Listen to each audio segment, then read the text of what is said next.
I just wanted to tap in with one more video, and so I think that this I actually recognize that I might have had something a little bit of value to offer with my experience from where I'm at with the last video series specifically as it pertains to Philando Castile and George Floyd.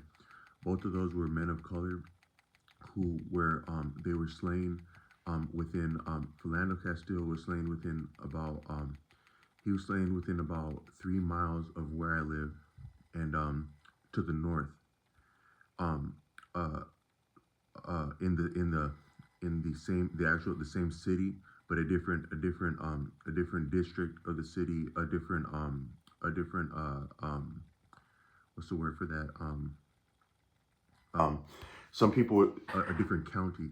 A lot of people might not appreciate how significant a county is, but I would say that a county actually is very significant. Then George Floyd was slain in a about 5 miles from where I live in a different city. It's the same metro area, but a different city.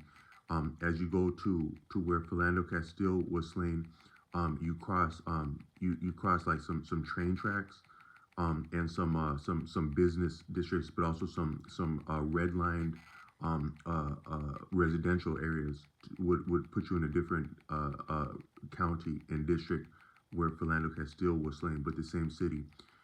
He also went to the same high school as me. The high school would be about exactly a mile diagonal from where I live is where Philando Castile and I both went to high school. I think he would have been about a senior. I think we attended that school together. I imagine I was a class of '04 at that school. And I'm not sure what class Philando Castile was, but I think he may have been class of either 2000 or 2001. So he would have been if he was 2001 or if he was 2000, he would have been a senior when I was a freshman because the seniors graduated 2000 when I came in. I came in uh, the year the year 2000. It was my so no. If he was 2001, he would have been a senior when I was a freshman because I came in the year of 2000 to 2001. If he was before that, either 2000 or 99, he would have been very close with my he would have been familiar with my big dog, road dog, big sis, Mika. And she either would have been she would they would have known each other. We also lost her young. She passed away from a health something crazy like with health but uh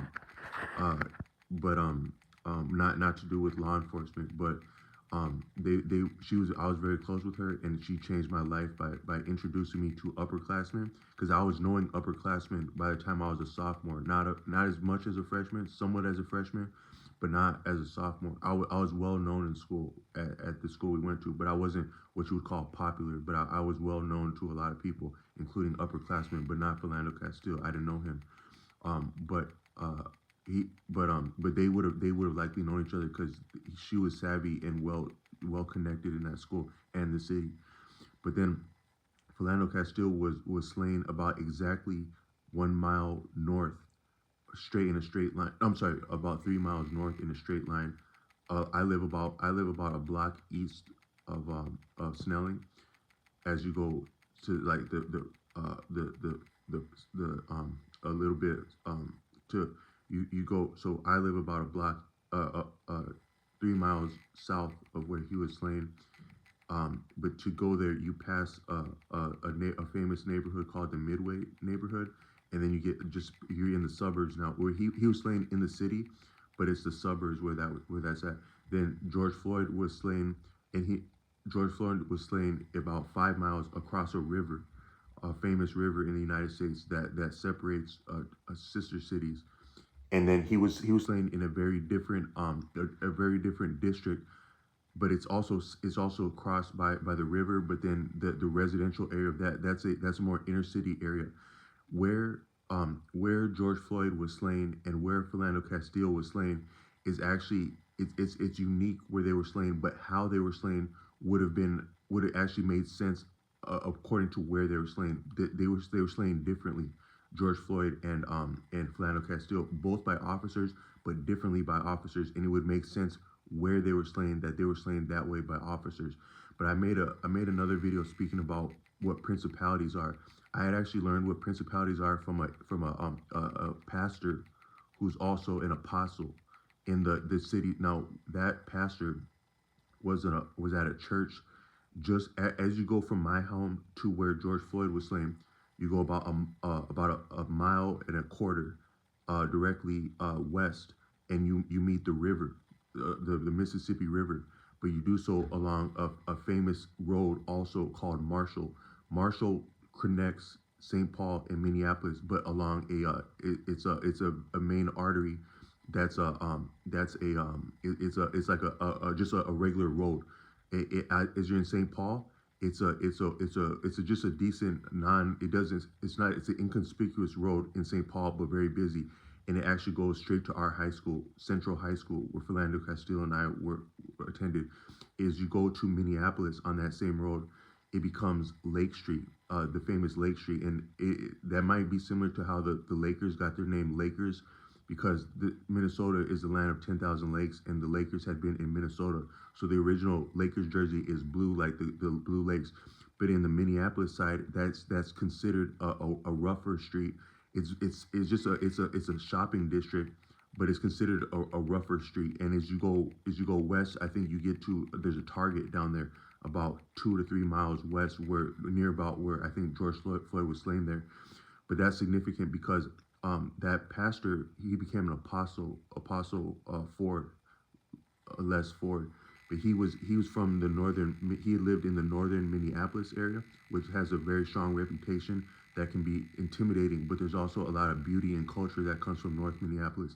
But he got his start organizing in North Minneapolis and having a community and leadership in community. But then for different reasons, I don't know why, he made a church in St. Paul on Marshall just as you cross the river, because I would imagine he might have had there would be different subtle political and social reasons for placing it in Minneapolis, financially potentially, but socially the different incentives for putting a church there would be sophisticated. But what he pointed out is that whenever there'd be snowfall in North Minneapolis, things never got done. The roads never got cleared. People couldn't get to work.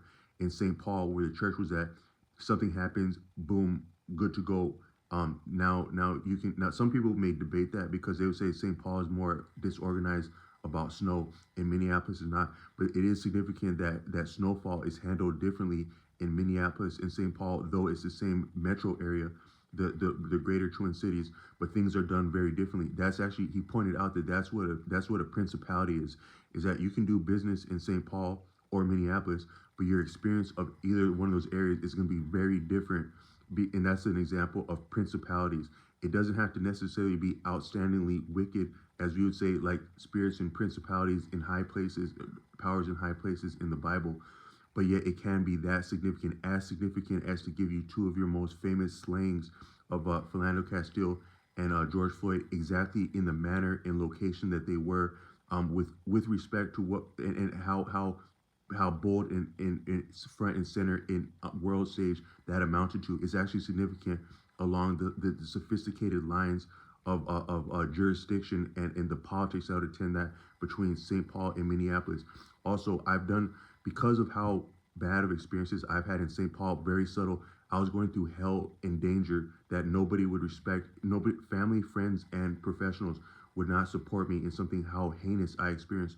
But I would actually go to the actual North Minneapolis area and the suburbs of North Minneapolis, Brooklyn Park, Robbinsdale, to cut my teeth as a school bus driver to get away from some of what I experienced in St. Paul.